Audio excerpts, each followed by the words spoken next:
he came to me one day and he was like, "Hey, Devin, I think I have it." So we looked at it together and I said, "Yeah, I think this is it."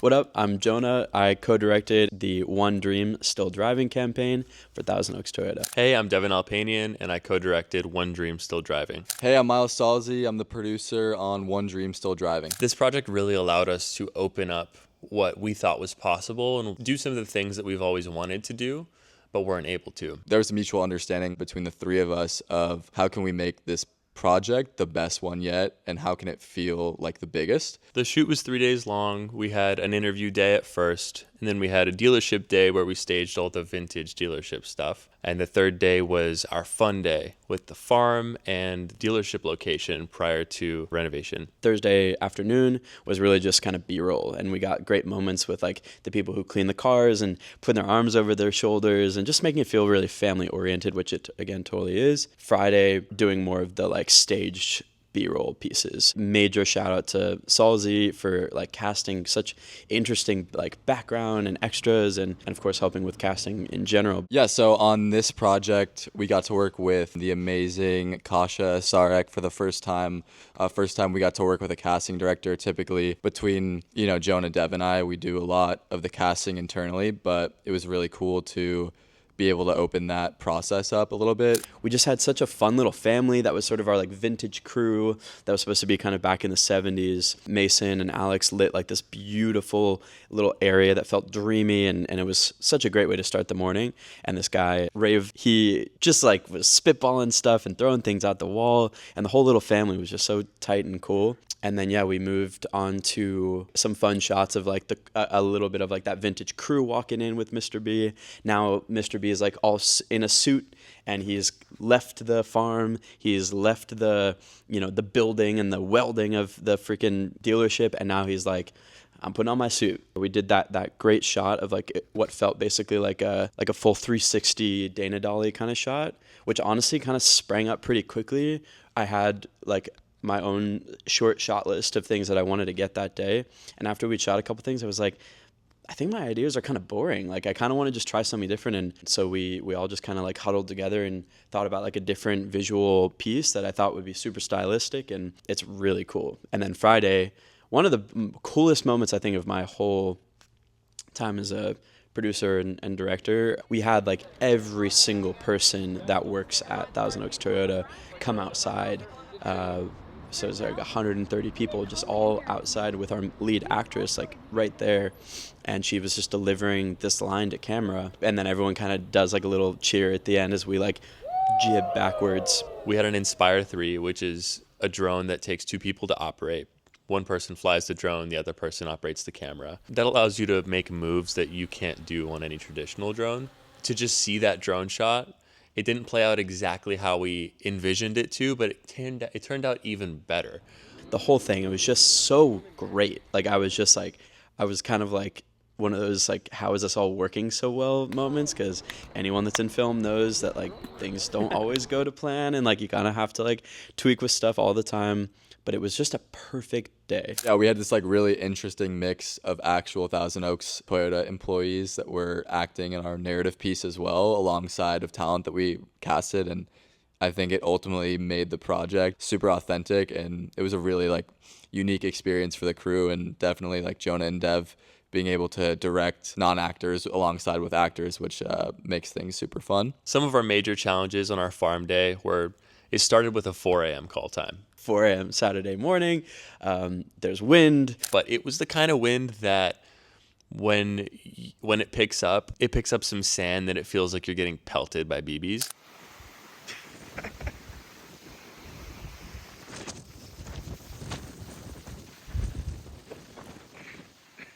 We couldn't see anything, and none of us had been on the property during the day more than once for about 15 minutes.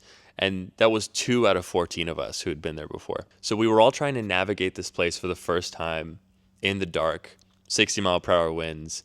It felt like we were in the new Christopher Nolan Odyssey movie. It was like felt a little bit crazy, but Mason had this beautiful concept of shooting on film, and we shot this like amazing sunrise stuff with Sean kind of just hacking away with the shovel. When the sun started rising, it rose quickly, and we knew the first shot we needed to get was a silhouette of him working on the farm. You know, it just felt real. It felt like I wasn't even really aware of like where we were. It didn't feel like Malibu or Canaan Road in Agora, 15 minutes from our office. This felt like we were somewhere else. And I think that wind and all the effects of that actually like added to it, which was so cool. We had a beautiful horse named River. She's a draft horse, but River did not want to move. She was very spooked by the wind. We needed to move her 5 feet, and it took us about 20 minutes. But eventually, Eric was able to persuade her with some hay, and she walked the 4 steps that we needed her to, and we got the shot. The third day was probably the most fulfilling because we had the most challenges,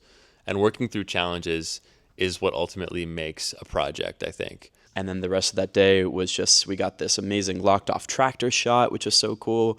Devin and I, like at 4 a.m., we were like rigging arms and using our grip gear, knuckles and everything to like attach the FX6 to the front of this tractor shot. A 1950 Ferguson tractor. That was just perfect for the part. And it hardly ran. It took jumps. We had to jump start it 3 times, but once it was running, it was running. And we had literally, it was like 8 seconds of him, like the ability to drive. But Sean got on there, not nervous at all. Like he just had this like amazing confidence to himself that he just got on and is kind of just trucking away. And it was so cool. Type of guy that Sean is he really cares about like every little meticulous thing, and he will do research about like his role and like create a backstory for them and really ask the right creative questions, but also like logistical questions, being aware of where the camera is. So yeah, when I think of Sean, I just think of like someone who's truly a professional. He's been in the industry for a really long time, and that definitely like comes through when you talk to him. He's never driven a tractor before, let alone a 1950 tractor. He did it in 1 try. We had an 8-year-old girl cast. Her name's Ellie, and she was amazing. She played Mr. B's daughter. She was encompassing everything that we wanted. We saw Ellie's submission tape. Between the 3 of us, we were just like, yep. Hi, I'm Ellie Grace Bobert. I'm 8 years old. I live in Los Angeles, and I'm 51 inches tall. With Ellie, like, she takes directions so well. Her deliveries, she's going to be a star one day, and it was really cool to just, like, work with her. It's such a blessing to work with amazing actors who, like, hit it. It's the same to work with amazing DPs and ACs and ADs, and like, this crew was really exceptional. And then we wrapped that day at this, like, warehouse in downtown LA, which was a crazy company move.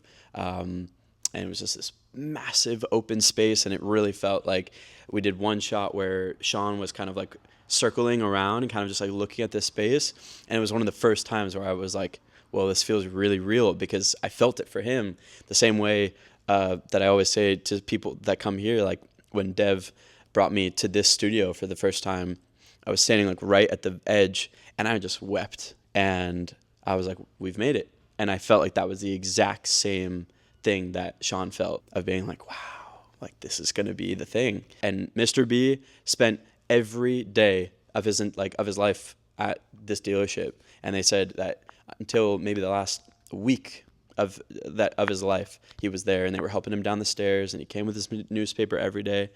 And I was like, yeah, that's the way. Such a magical thing. So cool. I think this campaign was meaningful because we got to tell the story of somebody who's no longer with us, but impacted such a large number of people, and is still going to impact such a large number of people going forward. Looking back at this project is why it felt so special to me as a producer, is getting to work with this crew, because honestly, everyone, like I said, was doing a lot more than what their title was, and I think that's like the beauty of filmmaking for me. This is just the beginning of so many large projects that we're going to take on and execute at O2 Projects. Every single production gets better and better and better, and I'm just excited to see where we are in the future.